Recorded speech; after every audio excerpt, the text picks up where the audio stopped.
Well, good morning, everyone. I am heading out, and let me get myself through all this.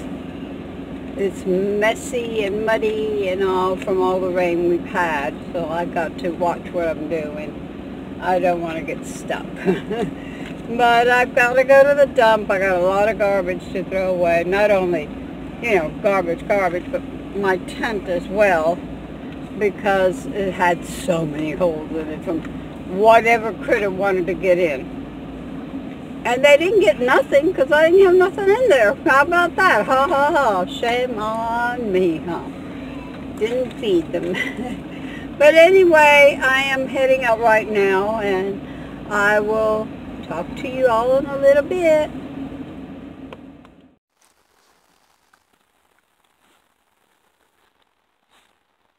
Okay guys, I'm back at camp. I picked up a few supplies that I needed, and I forgot paper towels, of course. I always forget something. I am not one to make a list, so that's my fault. My bad. But anyway, I went to the dump, got rid of my garbage, and then went to Dollar General, and had an incident happening. When I left the park, I went onto the highway, and I had to go right to make a U-turn to go left. And this guy got right behind me from another road, got right behind me, and just followed me. And I knew he was following me because I could feel it, and I decided, okay, I'm not going to go straight into town. Let me turn down this road a minute and see if he turned. Maybe it was my imagination. So I turned down the road, and I went down just a little bit and then turned around and come back, and he followed. And he turned around and come back and following me. So I thought, okay, we're going to take care of this.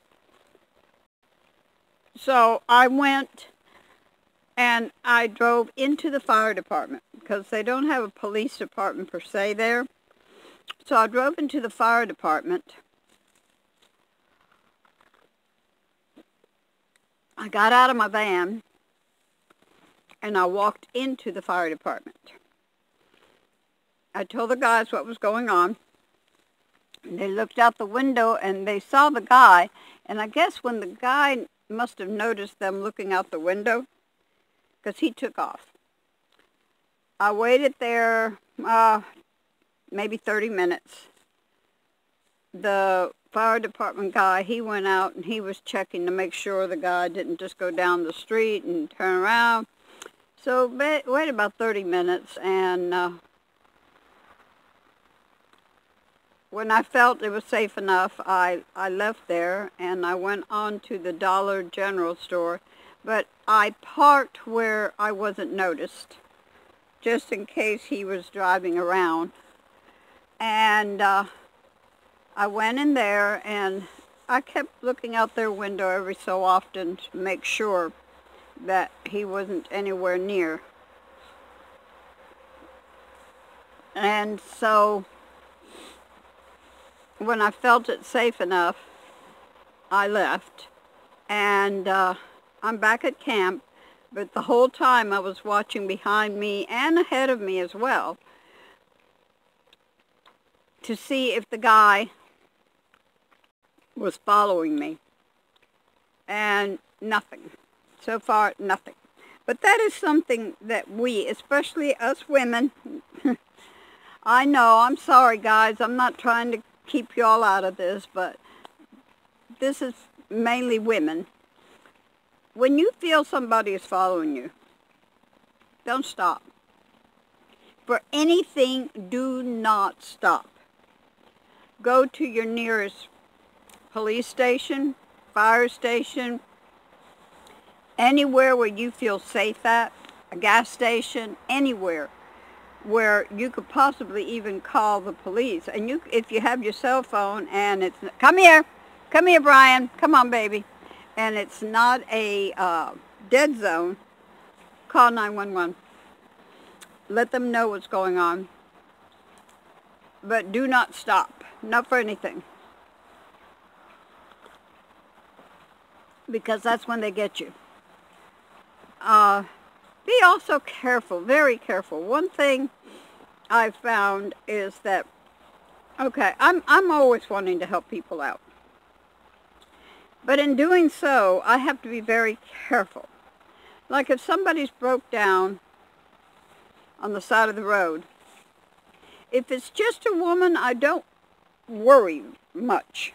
But you always have to be concerned because there are women out there that are criminals, so you have to be concerned. But if I see a woman and a man, I don't stop. I don't stop. I don't care if they look desperate. I do not stop. I don't stop to help people anymore because you don't know what you're going to encounter. You don't. And it's a sad thing. It really is. And it's a shame that we have to feel this way. But it isn't because of us. It's because of other people. And the crime in this country anymore is just outrageous. It's out of hand. It's out of hand. But I want y'all to always, just because you're traveling doesn't mean you're safe. It does not mean that at all.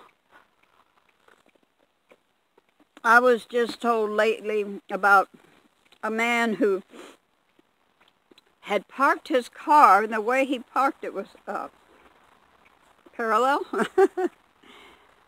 And a car stopped in front of him, and one behind him blocked him, literally blocked him. He couldn't go back, he couldn't go forward. One guy got out of his car, gunpoint, to the poor guy in his car and demanded his wallet, demanded his vehicle. The guy was not dumb. He gave it. He gave it up. What they didn't get is that he had his cell phone. Thank God for cell phones. And they didn't ask him for his cell phone. It was in his pocket. And he remembered the license plates of one of the vehicles. A guy from the other vehicle got out and got into the man's car, and then they all took off. The man said, you know, they only took $20, but they took his car, and when his car was found, it was wrecked. It was really bad. Thank God he had insurance, he said. But anyway, it does, you know, you're not safe. I always park where I have a way to get out, no matter what. If I'm camping, I face the road out. But I give myself enough leeway to be able to back up if I have to. I'll ram a car. I don't care. I'll ram them. Yeah, I'm not going to take no chance. Come here, Brian. You can't go that way, baby. And anyway, I'm just saying, be safe out there. Don't think because you're driving down the road you're safe. You're not safe. It's not. I'm not talking about not safe from accident, but not safe from people. Oh, by the way, and it's not coffee today. It's hot chocolate. I've been craving hot chocolate, so I did get some today. It was only $1.25 for a box, so I couldn't argue. But anyway, guys, peace. Love you. Love thyself. Love thyself. Tell somebody you love them. Hugs to you. Peace. And thank you all very much. You new subscribers, you don't know how much I appreciate you. Thank you so much for subscribing. Bye.